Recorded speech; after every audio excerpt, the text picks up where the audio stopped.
My name is Ken Furukawa, and the store just opened about 3 weeks ago. And the name of the store is called Surf and Hula Hawaii. And a lot of my interests or hobby or collections really started with surfing. My son is a surfing instructor on Santa Monica Beach. He has a kiosk there by the walkway. And we did a lot of things together when he was young, and he got into surfing. And remember those days when fathers used to take their sons out and look for pogs, milk caps. Well, while he was doing that, I was taking him to all these shops, buying him pogs. I used to look for bottles, old bottles, soda bottles, milk bottles. Then when he got into surfing, I really got to thinking, there's so many things to collect. Coca-Cola, but surfing, there's not too many. It's really a specialized area, and really a forgotten area, unfortunately, in Hawaii. Because when you go and visit places like California, Australia, it's a huge interest because of Dukanamoku, and he is truly recognized as the father of surfing. Whereas in Hawaii, sometimes I kind of feel like he never got the full credit of what he really deserved. Of course, people remember him for the Olympics, but not really as the father of surfing, because surfing is so common in Hawaii. We just assume surfing was born in Hawaii. But look what's happening worldwide with surfing now with the youth and the expansion of how popular the young generation coming up. So I really wanted to capture that in a store. Not necessarily to sell, but the best part of doing something like this is really to meet the people, to talk a little bit about the history of talk about the memories, really to talk story, I think. And surfing is where my heart really started, so I started collecting a lot of surfing memorabilia. Now, did you actually surf yourself? I surfed, but was way back in college. When I retire, I think I'm really going to get back into it. Maybe stand-up paddle first. So what year did you start surfing? I surfed in the 60s and 70s. Okay. Can you remember back to your very first surfboard? Tell me all about everything you can remember about it, how you got it, where you surfed. It was probably given to me by someone. I never bought my surf. I can't even remember back then.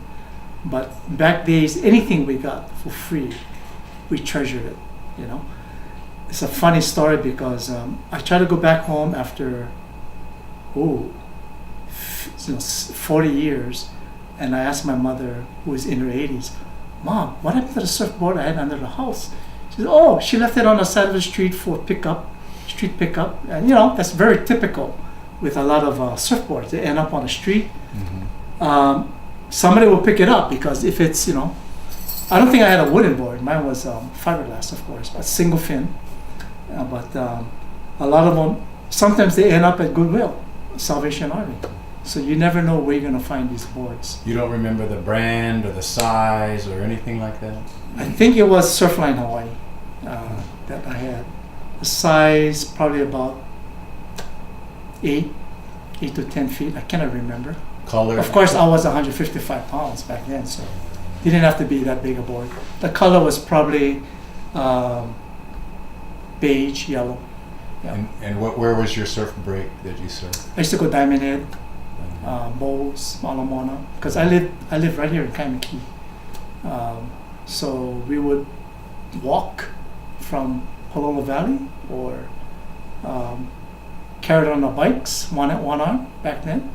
Do you remember any of the early surfers that you surfed with that we might know? I can't even remember. We were just childhood friends. It was like an open ocean. It wasn't how it was so competitive today. Mm-hmm. It was mainly go down to the surf and stop at Rainbow Drive-In and any kind of shops along the way. It was like like an everyday thing, especially during the summer. I noticed you have a surf that has Michael Ho 1983 on it. Now, how would you come up with something that's so personalized like that to? A lot of the items I got were either brought to me recently, or the eBay collectible shows, the Michael Ho one can never be verified that it is his, because anybody can now take a bowling trophy, let's say, and you know how back then the core trophies had a lot of character to it, diamond head, inlays, some kind of Hawaiian wood, whereas today it's like plastic, and even the trophy tops are plastic. So a lot of these trophies, I really cannot verify with any kind of paperwork that it is. I'm looking at that trophy there. If I do move it, I'll probably tell people that I cannot verify it is his. Personally, when I look at it, it doesn't look like it, but I leave it intact of how I received it. A lot of times there's no paperwork. When you buy through eBay or shows, they themselves, they don't know, and they cannot verify. The only way you can verify is you have to get it from the man himself. Aloha, and come and visit me. Bye.